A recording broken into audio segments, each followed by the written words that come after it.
Boxing Ego here. If you like this video, make sure you hit the like button and also subscribe to the channel and hit the bell icon on the top of your screen to get notified when the latest new content drops. Yes, most definitely. Most definitely. You know, think about Joshua, he's stiff, you know, all those muscles and stuff, it looked good. It looked good to be the part.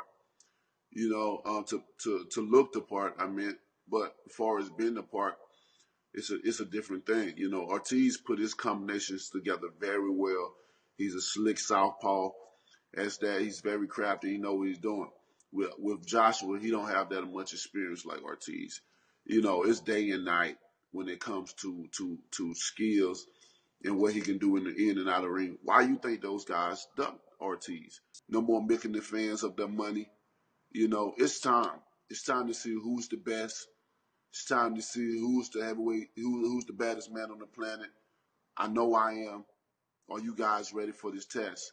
Are you guys ready for this American boy right here to bring back the heavyweight division like he's done it? To have one champion, one face, one name, and go by the name of Deontay Wilder. I declare war, baby. What's your response to that? Deontay Wilder, fresh off his victory over Luis Ortiz, says, Joshua, it's time, baby. I declare war. And he believes that Luis Ortiz is a more difficult fight for him than Anthony Joshua will be. Stay tuned. What up, Fight World? It's your boy Ego, and I'm back with some more boxing. Make sure you smash the like button. Also, subscribe to the channel for the latest and greatest in boxing. If you want to become part of the gang, notification gang, please hit the bell icon. Shout out to the super chats, channel donations, the Venmo donations, and the Patreon family. We working. Now, I'm surprised I haven't heard anybody talking about this. I haven't seen any headlines about it. I was actually on YouTube, and I just seen it myself and immediately jumped on the horn, did a video. It was on my home feed. They had an interview, a short interview, under 3 minutes. Check it out, link in the description, with TMZ Sports. Again, link in the description. It was a Skype call or whatnot, FaceTime, with Deontay Wilder, fresh off the Luis Ortiz performance. Again, I never seen it. This is the first time I'm seeing it. I guess it was about 5 days ago that it dropped. And if you guys see stuff like this, feel free to drop a comment, link it up if you guys want me to talk about stuff. But he said in those 2 minutes, he said some good things and some quotables. I'm not going to read it verbatim, but again, if you guys want to watch it, link is in the description. Shout out to TMZ Sports. You guys heard it at the beginning. Deontay Wilder said that it's time. Me and Joshua got to fight. They were asking him about the money, and he says the money's going to be there. I'm sure it's going to be a wealthy fight.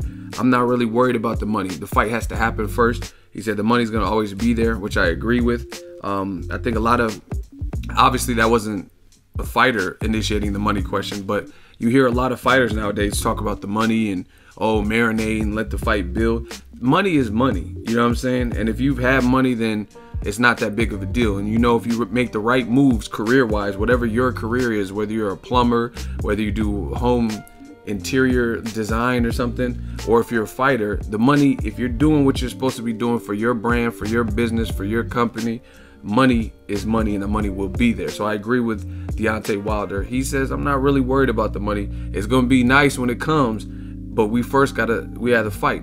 And they asked him, are you in negotiations with Anthony Joshua? In which Deontay Wilder says, no, we're not. But I think that's because more so he has a fight at the end of the month, March 31st against Joseph Parker, and he has to get past that. So it doesn't really make sense to talk too much on negotiations unless you do some real behind the scenes stuff. But either way, he wouldn't probably admit to it if they're working behind closed doors, just because you want to pay respect to your upcoming opponent. But then he got into this stuff. I thought this was good, which you guys kind of see in the title. They asked him, Luis Ortiz, that was a good fight, tough fight. Do you think Luis Ortiz is a tougher fight than Anthony Joshua? And he says, yes, I do. He says Anthony Joshua is a good fighter, but he's kind of stiff. And he says he looks the part. He's buff, muscles and stuff like that, looks the part. That's not always being the part. He says, but from being in there with Luis Ortiz for 10 rounds, he can tell you Luis Ortiz was putting together his punches well. He was moving well. He has power. He was slick in there. And he has a hell of an amateur pedigree. So he says, I think the Luis Ortiz fight is harder than Anthony Joshua. That's his words. And in closing, he says, I declare war. And I don't got much to say to Joshua. It was a real, I don't know. It looked like he might have, like Wilder might have just woke up when he did the interview, because he was real chill. Like, you know, sometimes Wilder be dancing and turned up and bomb squad yelling. He wasn't really in that mood. He was just said, I don't really have much to say as a response. I want to see how you gonna respond to this call out. Again, there needs to be one face, one name, and that name is Deontay Wilder. Let's take it back to the old school where we had like an undisputed, a guy at heavyweight who is the man. Listen, you guys can try to minimalize it. You guys can try to make excuses. I'm talking about, in you guys, I mean the fans. If anybody out there who's not in the fight game, and the reason I say that is because, like, I've seen Gerald Big Baby Miller, shout out to my dude, he said some things about wanting to fight AJ and kind of belittling Deontay Wilder. I've seen Dominique Brazil call out Deontay Wilder in the last few days. Listen, they're fighters and they're in the same division, and they're trying to get these fights, right? So to a degree, I'm not saying I agree with what they're saying, but I can at least understand that they're in it for themselves and their family. So they don't care if Joshua Wilder happens. They want a shot at Wilder. They want a shot at Joshua. You know what I mean? So they're going to say whatever they want for their brand. But I'm talking about the fans.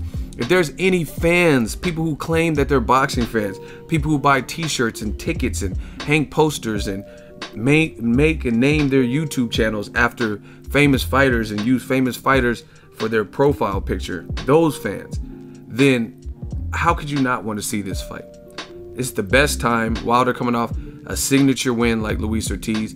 Joshua, if he gets past Joseph Parker, obviously he's the favorite, so he has to still do that, though. You know what I mean? Seeing is believing. But if, then there really is no reason for Joshua to move on to Gerald Miller next, or Povetkin, because guess what? Gerald Miller, if he gets past Johan Duhaupas, which I think he will, he could fight Alexander Povetkin. He could fight Dillian White versus Lucas Brown winner.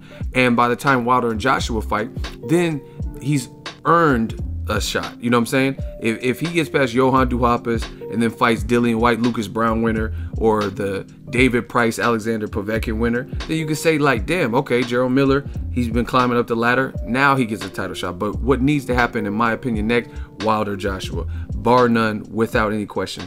So salute. And it makes me feel great to have an American champion and to be an American and see this type of attitude, right? And the funny thing is, you have fans, just hear me out, you have fans that act as if they like when the fighters seem to, or their teams seem to want to marinate fights and stuff like that. You know you don't want to be the fan that has to come from the standpoint of let the fight build and let it marinate. You want to be the one that has a fighter like Wilder, if you're a Wilder fan, where they could say, damn, my dude, the guy I'm backing, the guy who I want to win, he's taking no prisoners. He's calling out everybody out. He's wanting the fight, and he's making his presence felt. You know what I'm saying? You don't want to be the guy whose team is saying, like, oh, let's push the fight back and let it marinate, and this guy hasn't sold any seats. But the fans, that's what one thing I don't like about boxing is there are some people who are fake. They act like they want to be those fans that have to side with the bullshit that's being thrown out because of politics and the business side and what a trainer or promoter says. Oh, Jermall Charlo doesn't deserve a Triple G fight. You know what I'm saying? If he gets past the Hugo Centeno test, then he absolutely deserves a Triple G fight because he'll be Triple G's mandatory if he retains his title versus Canelo. So it's not up to me or you or a trainer to say Charlo don't deserve a shot. If he gets past the man he needs to, he'll be mandatory for Triple G if Triple G keeps his WBC belt. You know what I'm saying? So I just had to point that out because I know fans, they just side with whoever they like or whatever, and they act as if they want to be coming from the position of, yeah, let it marinate. Yeah, Deontay Wilder, he has to do more. It's always whoever's pursuing the fight, like Golovkin when he was pursuing and Canelo vacated his belt. You know you would rather be at that given moment, you'd rather be a Golovkin fan because it looks like Golovkin punked Canelo. It looked like Golovkin was pushing for the fight and Canelo gave up his belt, which is taboo in boxing. You know what I mean? It's frowned upon. And then he went to 154 to fight Liam Smith, who was unknown in the States. You know what I'm saying? And the same thing with Deontay Wilder. I'm not going to put too much on it. I've said what I had to say, but Joshua Wilder needs to happen. First, Joshua has to get past Joseph Parker, but if he in fact does that, his next move is going to be crucial to the heavyweight division. And then I'll reserve my judgment until I see what happens versus Joseph Parker, and if he gets past him. And if he does, then bottom line, Eddie Hearn, Joshua, they need to get with Team Wilder and make it happen. But I will say, I do agree with, and hear me out, I do agree with what Wilder said about Luis Ortiz presenting a different challenge than Anthony Joshua and being a tougher fight, because I've made that same statement. I believe that Luis Ortiz probably is a more difficult fight for Wilder. And I've said this, and it's so funny, new media, that I could say stuff and then you hear industry leaders, trainers, boxers, and they're corroborating with their own statements something that I've said. And the reason I said Deontay Wilder, if you guys go listen, check the track record, look at the old videos, I said Deontay Wilder just beat the guy that I think gives him the most out of the current heavyweight crop. Not like 1980s Mike Tyson or some shit, but out of the current crop of top guys, he probably faced the active guy. That's why I say active, because Tyson Fury could give Wilder some problems, but he hasn't really been active. So until he is active from his 2-year layoff, I can't really throw him in the mix. But out of the active current guys, I think he just fought and beat the guy who gives him the most stylistic problems. Just listen to what people say. Wilder swings wide, he's wild, he's whatever, windmill Wilder, all those things people say. Then you don't want to be there with a technical, experienced southpaw whose shorter punches and technique gets to the target faster. Some people don't know, but it's reported Luis King Kong Ortiz, his amateur record is 343 wins and 19 losses. Once again, 343 and 19. That's a lot of fucking fights. You have over 350 fights. That puts him in the same league of amateur pedigree as Vasily Lomachenko in terms of how many fights he actually fought and the type of experience he carries, and guys like Gennady Golovkin. That's a lot of amateur fights. 343 wins and 19 losses, only 19 out of almost 350, 400 fights. That's a lot. So I agree. Joshua, he said himself, he started late. He says, when Wilder turned pro, I just started boxing, or whatever he said. You know what I mean? So people are going to get mad because they're already picking sides. But if you think about it, what Wilder said is actually true in terms of experience.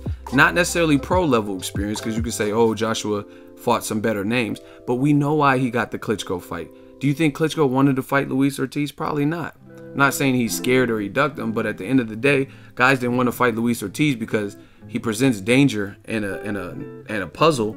Plus, his name ain't ringing the type of bells to the point where the money is worth it. You know what I mean? Klitschko and Joshua, if they fought 1 or 2 times, they could make a lot of money on top of it being a dangerous fight. So it's always going to be worth it, because win, lose, or draw, you're making a shit ton of money. All the dangers there from a fight perspective, fighting Luis Ortiz, but the money's not going to be there. It's not like fighting Luis Ortiz, you're going to get $10 million. You know what I'm saying? So Wilder actually took a huge risk by fighting other people's mandatories and a guy that other people didn't want to fight. So back to Wilder's comments, I agree with him. Once again, listen to me.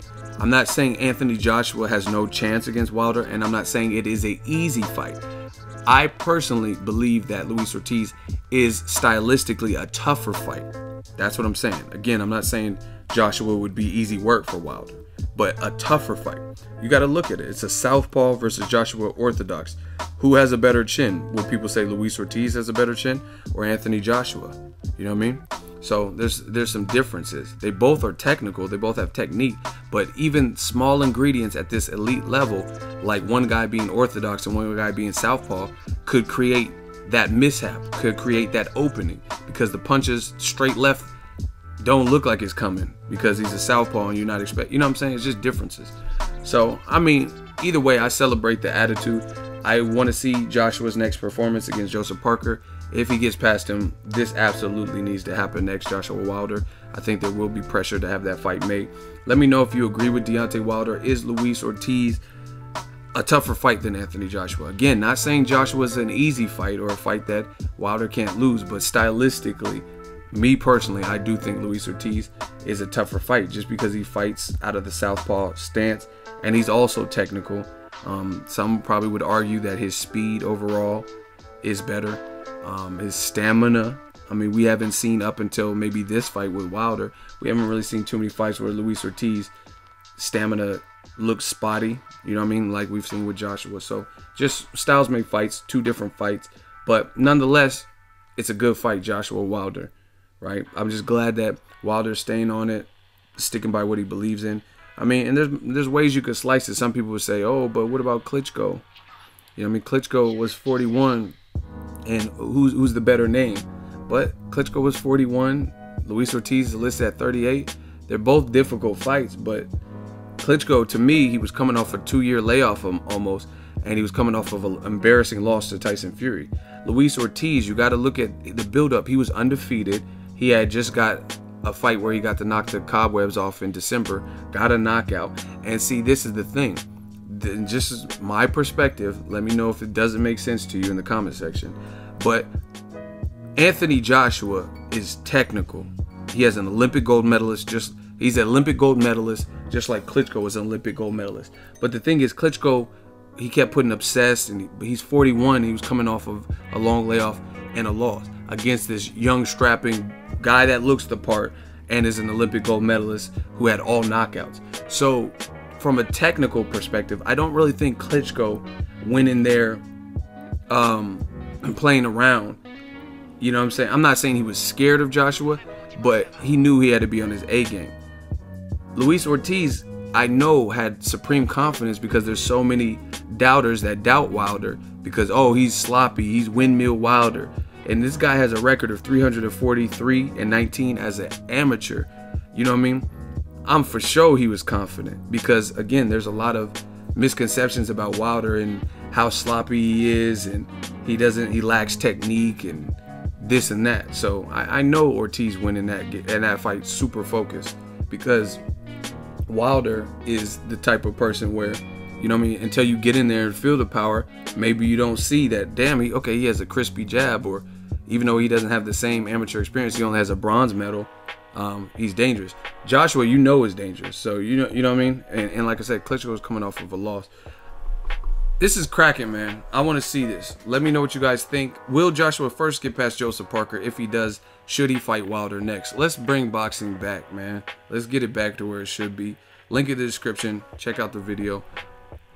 Make sure you smash the like button as always. Hate, comment, and subscribe. Till next video is Ego signing off. So if you enjoyed this video and want more content like this on the channel, you can show your appreciation by going to the PayPal donate button or the YouTube support button. And you can donate any amount that you feel is equivalent to the value of this video. Much more to come. Thank you guys for your support. Boxing Ego, the future of boxing.